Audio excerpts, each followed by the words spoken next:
Okay, we're going to get started with our next session.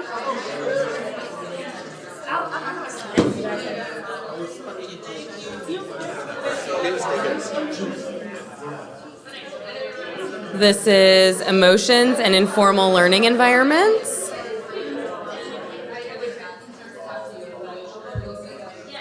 And I have Suni here from the Museum of Science in Boston. Hello. Just let everyone get settled for a second. How is everyone today?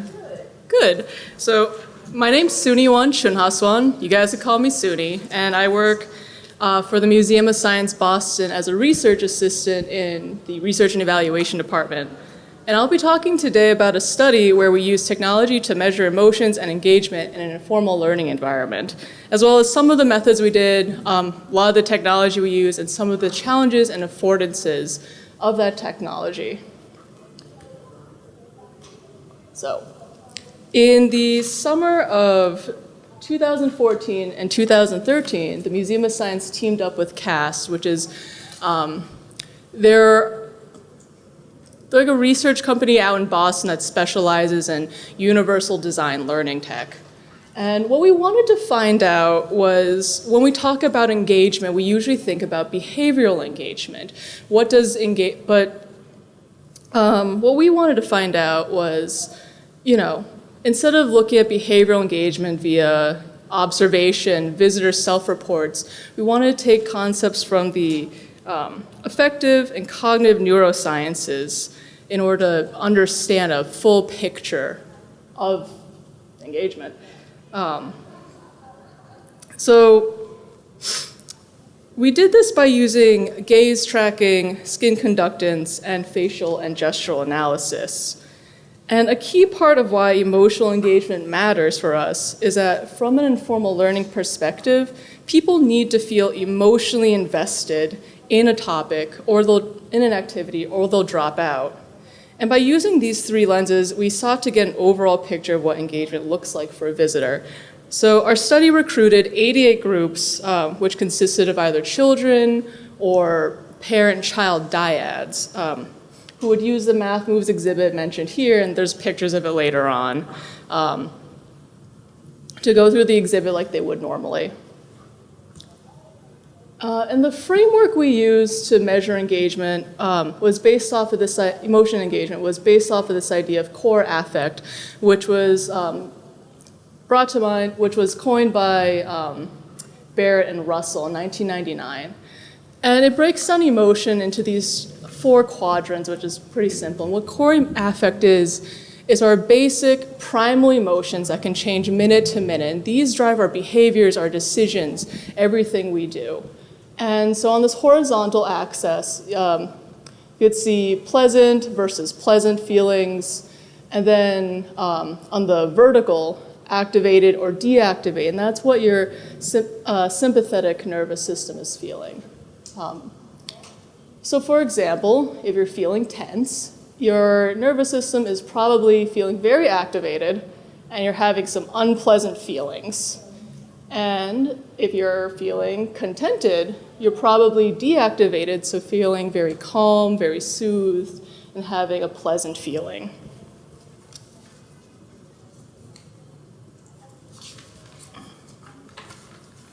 And how we measured, how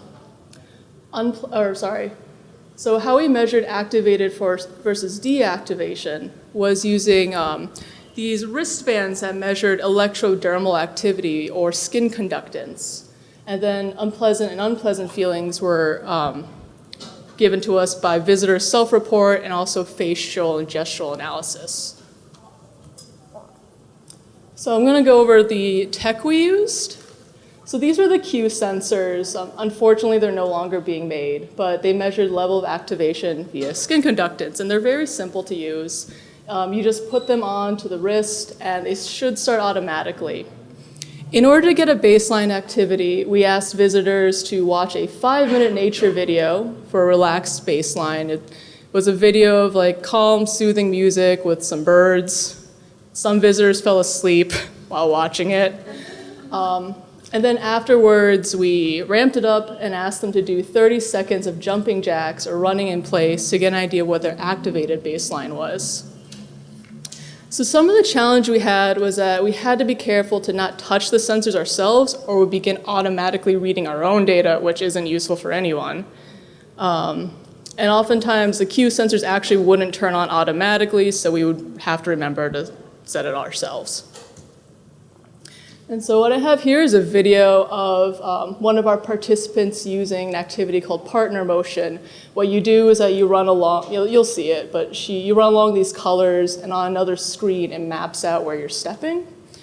And down here where this red square is actually the electrodermal activity she has within this 1-minute interaction. Will the video play? Yes.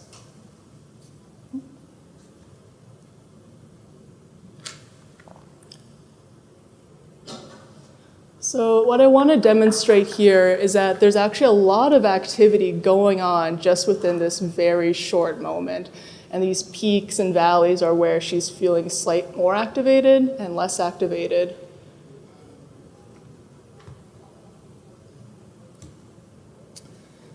So for me, what I remember most about this particular study were these eye tracking glasses made by Tobii. Has anybody here used Tobii eye tracking glasses? No? No one? So I'll mention again that this was done in 2013, 2014, so times have changed in terms of this technology. But it consisted, this is how we measured cognitive and behavioral engagement, and it consisted of glasses, a handheld unit which doubled as a screen, and these little black cubes called IR markers, and placed on before the Q sensors to allow visitors time to adjust. One of the biggest issues I had using these eye tracking glasses was that calibration was oftentimes challenging, and because of how cumbersome the whole unit was, it could make visitors feel a little uncomfortable. So in order to calibrate, participants track the IR marker using their eyes. So on screen we have this grid of 3x3 squares, and the dot there is where our visitors are looking. So what we would do is have them follow the square, and hopefully all the squares would light up green. Unfortunately, this oftentimes took several tries. After each calibration, it would give you a readout of like 3 or more stars. And what we'd actually found out afterwards, like looking at the data from the skin conductance data, was that a lot of the kids found this whole thing to be a little stressful. We would see a huge spike in their activation levels during the calibration itself. So unfortunately, I don't have a video of what the data output looks like, but for eye tracking analysis, what we would see here, these red dots clustered at this exhibit, and they'd be darting around the screen. And so wherever the dots would cluster is where a participant's focusing on. So for this, we would say he's looking at materials. He's actually looking at the shadow on the screen to measure it up with that grid right there. And so we would code our researchers would actually code these visual interactions under things like looking at instructions, materials, parents, or other exhibits, and we're like off in the distance, and we're disengaged from the activity. And lastly, in order to get an idea of if they're feeling pleasant or unpleasant feelings, after using each exhibit, they would fill out the experience sampling measurement.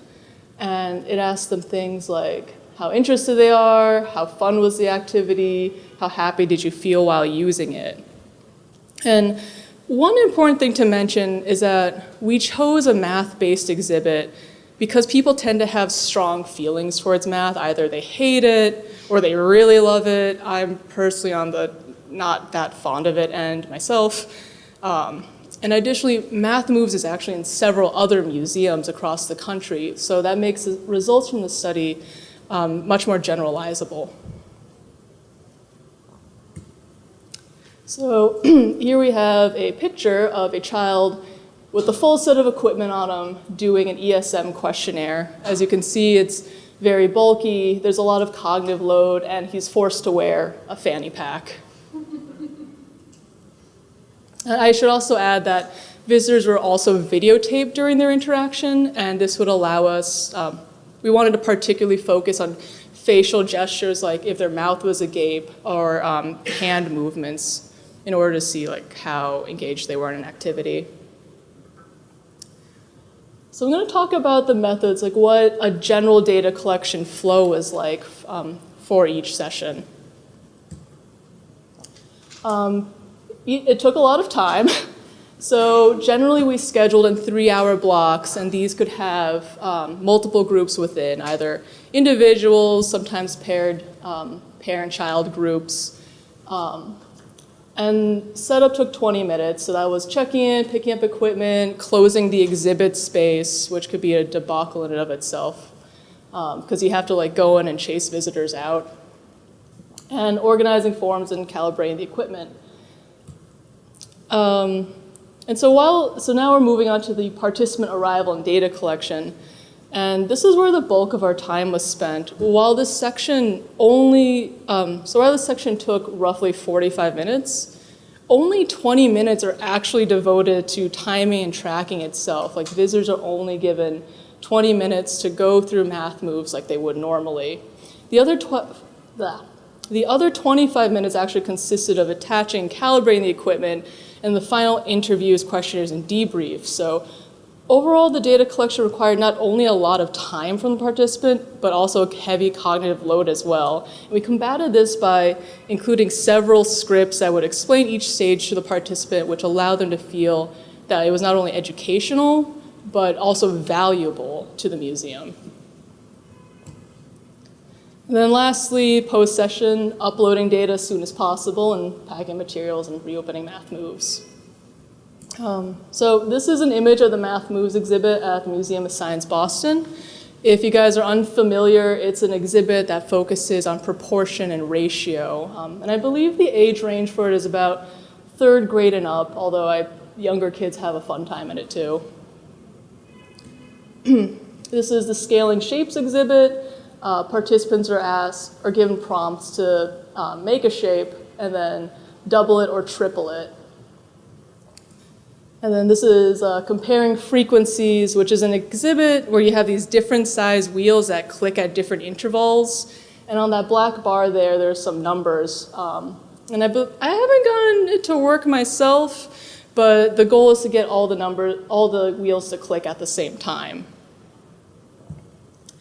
So after the 20 minutes of observation, participants were given a series of interviews and questionnaires. So they were given an assessment at which we asked them where they have doubled or made ratios within an exhibit, and also a stimulated recall, which was another way to measure their unpleasant versus pleasant feelings. And what we did was that we showed them pictures of each exhibit that we went to, and then asked them to pick 1 or 2 words they were feeling at that exhibit and asking them why or what they were doing that made them feel that. And then lastly, these 2 questionnaires, the Math Identity Questionnaire, which was things like, it was a range from like strongly agree to strongly disagree. So phrases like, my friends would say I'm good at math. My friends would go to me for help with my math homework. Do I strongly agree or disagree? And the Early Adolescent Temperament Questionnaire was for children, so it would be things like, I complete my work on time, strongly agree or strongly disagree.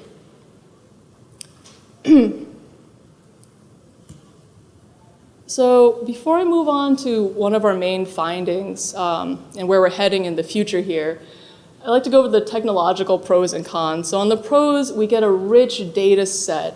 You get physiological data, you get emotional data, eye tracking data, and you get to rely on measures that aren't just from self-report, which could oftentimes be a little biased, or just from our own personal observations too, which could be inaccurate. And then the cons are things you would expect from using tech. Long setup and dismantlement times, heavy visitor burden, technical difficulties, and a lengthy post-analysis, which actually we're still going through right now as we move on to our next study.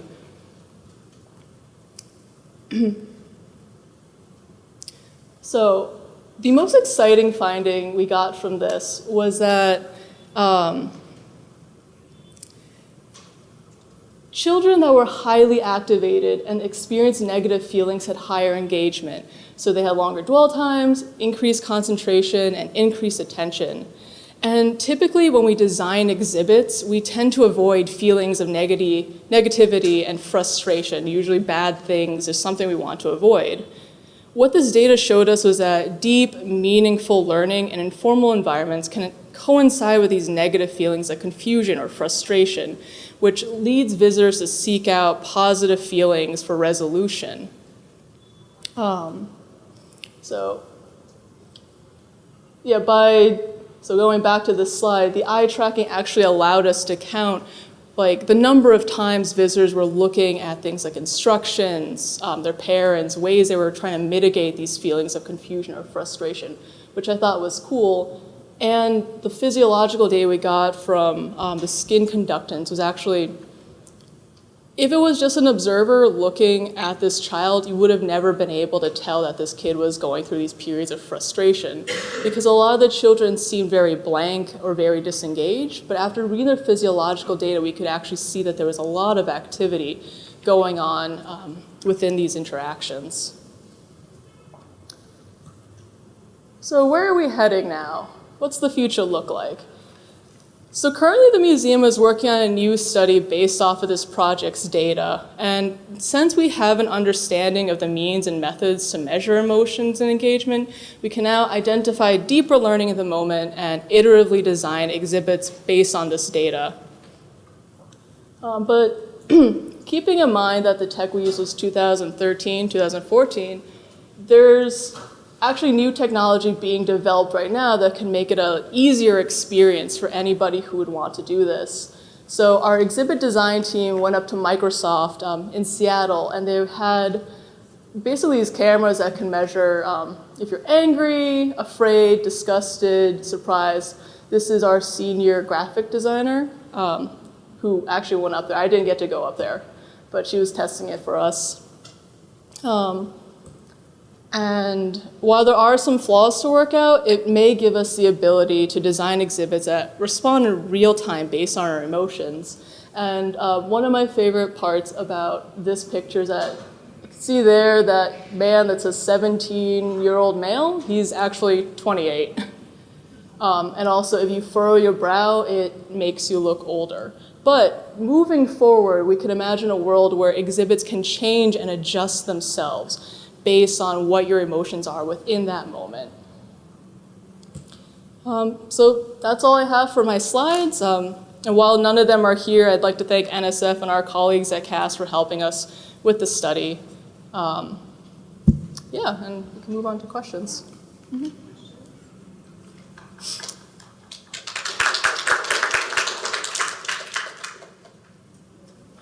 Mike?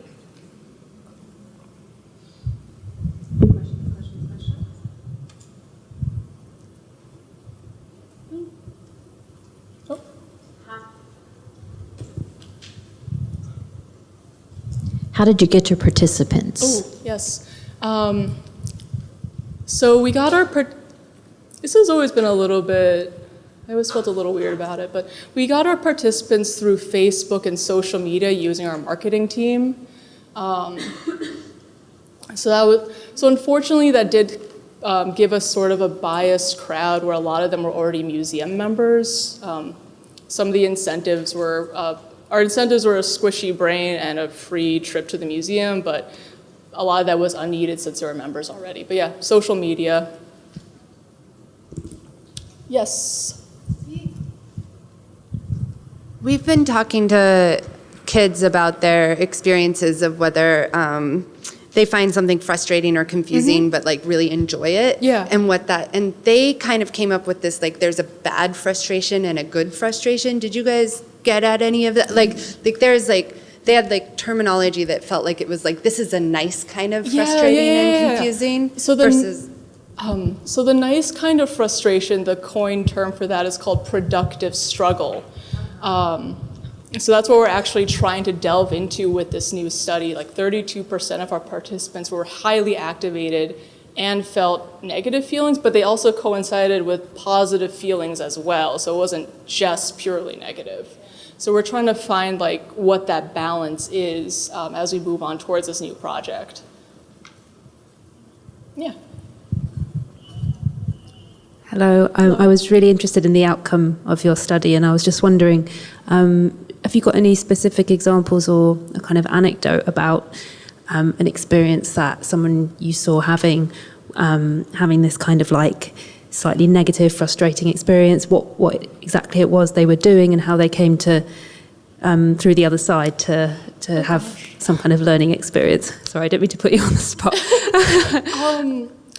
If you asked me maybe a year or two ago, I'd be able to come up with an anecdote, but it's been so long that it might take me a while. But I will email you back as I delve through my memory. Thank you.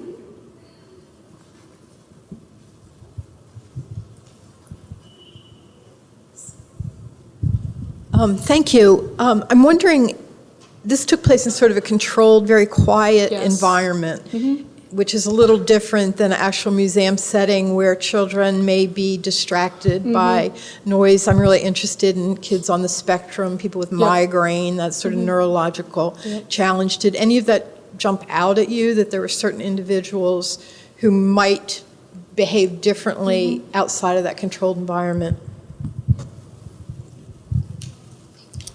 So, off the top of my head, that is one of the drawbacks of the study, is that it is a controlled environment. And I think that's something that the PIs of the next study are struggling with right now. Actually, if you email me, I can go back and talk to them and get you an answer. But I do remember that, I think it was like around 20% of our participants said that they were on the spectrum. I believe so. I have to go back and check that. So they were asked about that? That was sort of a screening question? Or? I'm not quite sure. I personally wasn't in charge of the screening process. It may have been something that came out naturally.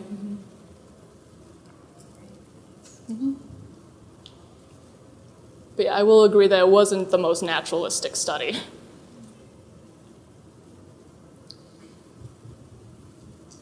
Okay, thank you to Suni. Thank you. Yeah.